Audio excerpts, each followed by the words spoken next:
Oi, eu sou o Coelho e o canal está de volta e eu tô voltando com um tema interessante, tá? Eu vou estar falando sobre a beta-alanina, né? E por que eu escolhi a beta-alanina para voltar com o canal falando sobre esse tema especificamente, né? O motivo é porque a beta-alanina está num momento muito interessante para a gente estar falando dela.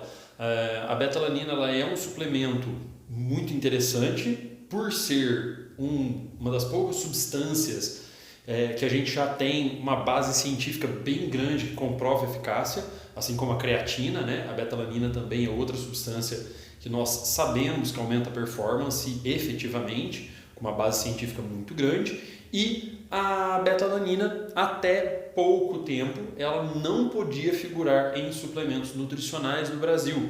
O Brasil tinha uma restrição quanto a ela, né? Enquanto nos Estados Unidos já tem muitos suplementos há muito tempo com beta-alanina, a beta-alanina era restrita, assim como a creatina foi restrita, né?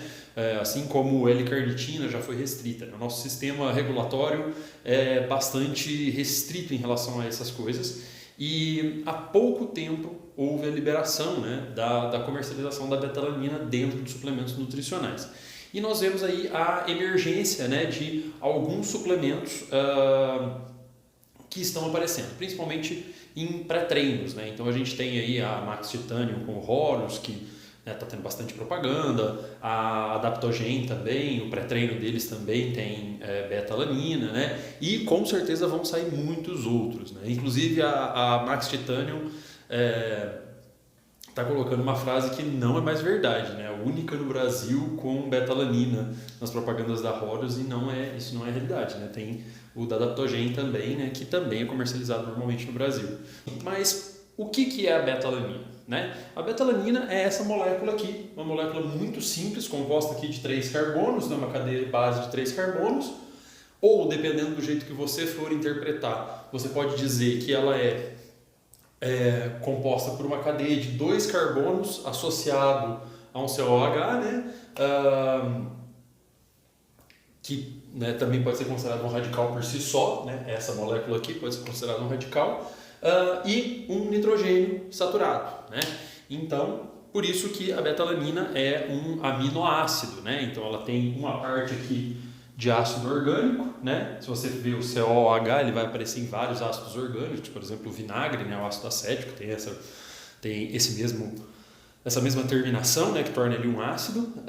E nós temos aqui do outro lado uma amina, né? Um radical amina, né? Que é o nitrogêniozinho ali na ponta, né? A beta-alanina ela é bastante diferente da alanina, que na verdade é a L-alanina, né? Que é uma outra vertente da alanina, onde esse nitrogênio aqui ele está ligado aqui no segundo carbono ao invés de ser no primeiro, tá? Isso muda bastante a polaridade da molécula e muda completamente a forma que ela se liga, né? Então a ação da L-alanina é muito diferente da beta-alanina, então não tem nada a ver, tá? Então realmente tem que tomar cuidado disso. Eu já vi até o Cariani falando muito isso. Cuidado, não é alanina, é beta-alanina. Realmente, a alanina já podia ter em suplementos, a beta-alanina não. E agora a beta-alanina está entrando aí na suplementação brasileira nacional, aí, da indústria nacional. Mas, bom, enfim, por que usar beta-alanina? Por que a beta-alanina é um suplemento nutricional? Por que ela é ergogênica, né? A beta-alanina ela é muito legal e é por isso que eu queria falar dela, porque ela tem 2 lados, ela tem uma dupla ação, né? Um lado dela é o lado melhorador de performance, o lado melhorador de força, de capacidade de exercício, né? E uma capacidade de maior intensidade de exercício, né? E como que ela faz isso?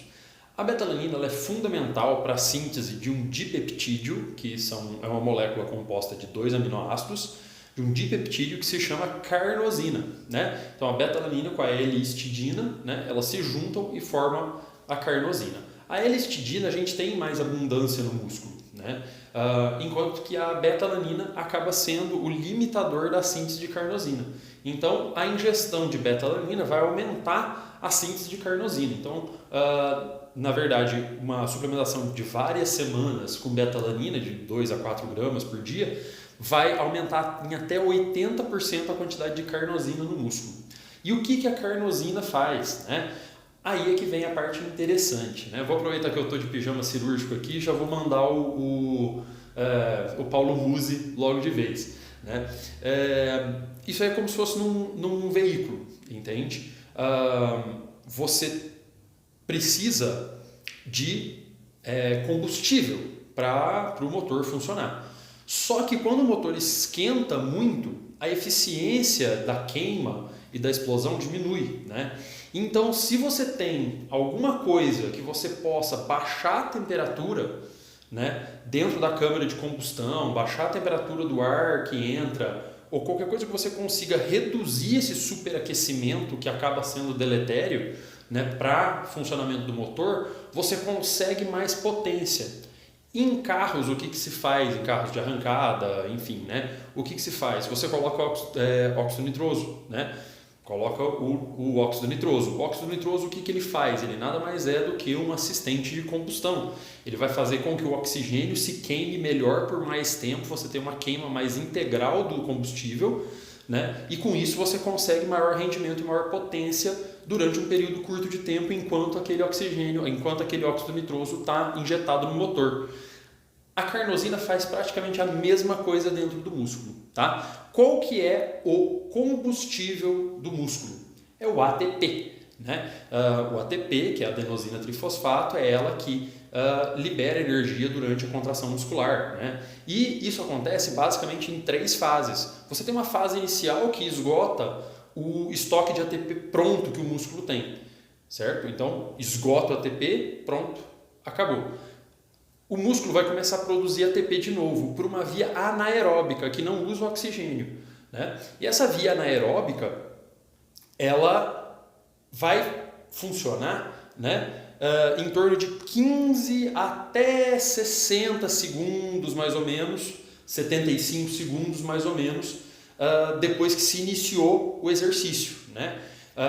Vai ser via puramente anaeróbica. E depois desse período começa a maior atividade da via aeróbica que usa oxigênio, né? Então, no exercício de alta intensidade, por exemplo, na musculação, a gente praticamente só tem anaeróbico, porque a sua série não vai durar mais de 2 minutos uma única série, né? Mesmo que você faça 30 repetições, não vai durar mais do que 2 minutos, né?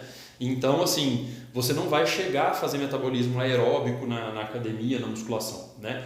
Então, especialmente para esse tipo de exercício e também para corredor de curta distância, né, que está utilizando basicamente a via anaeróbica, se a gente conseguir melhorar o desempenho dessa produção de ATP na fase anaeróbica, a gente vai aumentar o desempenho do atleta. E aí que entra a beta-alanina. A beta-alanina ela não aumenta a produção de ATP, né? Da mesma forma que o óxido nitroso também não aumenta o tamanho da explosão por si só, né? Ele sozinho não consegue servir como combustível, né? Senão a gente usaria óxido nitroso puro como combustível. Ele não serve para isso, né? Mas o que a beta-alanina faz? Ela se junta com a histidina, forma a carnosina. A carnosina faz o quê? A carnosina, ela elimina, ela limita, ela reduz a quantidade de radicais livres que são produzidos nesse metabolismo anaeróbico. Porque o metabolismo anaeróbico, apesar de ele ser altamente eficiente, né, entre aspas, em produzir ATP, é altamente eficiente no quesito de quantidade de ATP produzida por tempo, né, ele produz muito ATP em muito pouco tempo, ele é um mecanismo ineficiente do ponto de vista metabólico. Por quê? Porque para produzir essa quantidade muito grande de ATP em tempo muito curto, ele produz muito radical livre. E você resulta numa acidificação do músculo. Todo mundo já ouviu falar de acúmulo de ácido lático, coisas desse tipo. Isso é tudo por causa do metabolismo anaeróbico, né? Que é essa liberação de radicais livres, né? E de íons, né? Que acontece durante a fase anaeróbica do exercício. Então, quanto mais radicais livres, quanto mais acidez no músculo, menor a eficiência da contração muscular, menor a eficiência da produção de ATP. A carnosina ela impede esse acúmulo, esse build-up, né, de ácido lático principalmente. Então, com isso, você consegue uma maior produção de ATP durante essa fase anaeróbica e você consegue um maior tempo de fase anaeróbica. Então você consegue produzir mais ATP durante o mesmo tempo e consegue mais tempo de ação dessa via, que é, como eu falei, é uma via bastante eficiente do ponto de vista de velocidade de produção, né? E então, com isso, a beta-alanina ela consegue tá aumentando o desempenho. Existem inúmeros estudos que comprovam que aumenta a capacidade de força, de esforço, né? Ela não melhora, por exemplo, o esforço máximo, né? Ela não melhora, por exemplo, a repetição máxima. No powerlifter, por exemplo, lá na competição a beta-alanina não faz diferença, mas ela ajuda no treinamento, né? Porque ali, quando você começa a fazer uma série, né, de supino, de rosca, qualquer série, agachamento, você fez ali 3 a 5 repetições, você esgotou o ATP do músculo. A partir da quarta, quinta repetição, você já está utilizando essa via anaeróbica, né? Então, durante o seu treinamento, aí depois você vai descansar, tal, vai estabilizar, restaura o ATP no músculo, você começa mais uma série, né? Então, nessa segunda série, você vai ter menos ATP, então vai entrar o mecanismo anaeróbico antes ainda, né? Então, assim, no decorrer do treino, você vai dependendo cada vez mais desse mecanismo, né, que a beta-alanina ajuda. Então é por isso que a beta-alanina faz com que você tenha um treino mais intenso, você consiga botar mais intensidade no treino, consiga botar mais carga durante o treino e tenha um treino com menos fadiga, né? Você tem um treino com muito menos fadiga muscular. A fadiga ela é diferente, né, com a utilização da beta-alanina, né? Então por isso que ela é um excelente suplemento aí, né, para a utilização, né? Ele pode ser utilizado para esse fim a qualquer hora do dia, não precisa ser feito pré-treino, pode ser feito dividido, 2 gramas de manhã, 2 gramas à tarde, não importa, o importante é estar ingerindo, a mesma coisa da creatina, qualquer horário que você ingerir vai dar o mesmo resultado nesse ponto, nesse quesito. Só que a beta-alanina tem um segundo meio de agir, que é a parte neurológica. A beta-alanina, como vocês podem ver, é uma molécula muito pequenininha, né? Moléculas muito pequenininhas, elas conseguem se enfiar em todas as partes do corpo, inclusive dentro do cérebro. Por quê? Não é toda molécula que entra no cérebro. Na verdade, são poucas moléculas que entram no cérebro, porque o cérebro tem a barreira hematoencefálica, que impede a passagem de toxinas, coisas do tipo. Então, não é qualquer coisa que chega lá, né? Mas uma molécula pequena dessa chega e ela tem uma ação quase de como um neurotransmissor por si só, né? A ação dela ainda não é completamente explicada, né? Mas parte da ação dela tem a ver sim com o GABA, né? Que é o ácido gama-aminobutírico. O GABA é o quê? Ele é um neurotransmissor, um dos principais neurotransmissores do cérebro, que o GABA ele é mais ou menos o freio do cérebro. Quando um neurônio começa a liberar dopamina demais ou disparar sinal demais, o GABA dá uma segurada nisso e controla, e o GABA ele traz equilíbrio para o cérebro, né? Então, assim, no pré-treino você tem cafeína, né? Você tem estimulantes, né? Você tem ali, nos pré-treinos gringos, você tem anfetaminas, né? Você tem drogas que são fortemente estimulantes. Você introduzir a beta-alanina junto para atuar como um neurotransmissor para ajudar a equilibrar todo esse, digamos, toda essa potência a mais que foi jogada no cérebro com a cafeína e tudo mais, você consegue domar isso e controlar melhor essa capacidade mental. Então isso traz mais foco durante o treino. Essa pelo menos né, é o que diz, tem muito pouco estudo especificamente em relação a isso, né? Mas essa é a função da beta-alanina. Uma melhora do metabolismo de GABA sempre é interessante, tá? Como ela não é um GABAérgico, né? Ela não vai aumentar o GABA além dos níveis fisiológicos normais, ela não tem capacidade sedativa, né? Porque drogas que aumentam, elevam muito o GABA são sedativas, a gente usa muito em anestesia, né? Esses GABAérgicos, né? Então, o GABA ele pode inclusive sedar, mas não é o caso da beta-alanina, tá? A beta-alanina ela só melhora o metabolismo do GABA, faz com que ele atue de forma mais eficiente em algumas áreas do cérebro e tal, porque o GABA ele meio que policia quando a gente tem excesso de atividade, né? Inclusive, a falta do GABA é a principal causa de epilepsia, de convulsões, né? Que a convulsão nada mais é do que uma atuação descontrolada do cérebro, né? Então o GABA ele funciona para isso, para fazer esse controle e evitar que o cérebro perca, né, esse controle de produção de impulsos, né? Então assim, a betalanina ela tem essas duas funções e por isso que ela é utilizada no pré-treino, né? Como eu falei, para fins de eficiência muscular não importa o horário que se toma. Agora, para a finalidade neurológica dela, aí sim é interessante tomar logo antes do treino. O único colateral que existe na literatura inteira em relação à ingestão de betalanina até 8 gramas por dia, e tem estudos até com 10, 15 gramas por dia, o único colateral é a parestesia, que é a pinicação que ela causa, né? É uma coceira que ela causa, principalmente em região de braços, né? Mas pode dar em pescoço também, face. Algumas pessoas têm um rubror, né? Fica com a face mais vermelha, né? Quando toma ela, mas é o único colateral que existe, um colateral totalmente benigno, dá um incômodozinho rapidinho ali, você dá uma coçadinha quando toma, mas é só isso, né?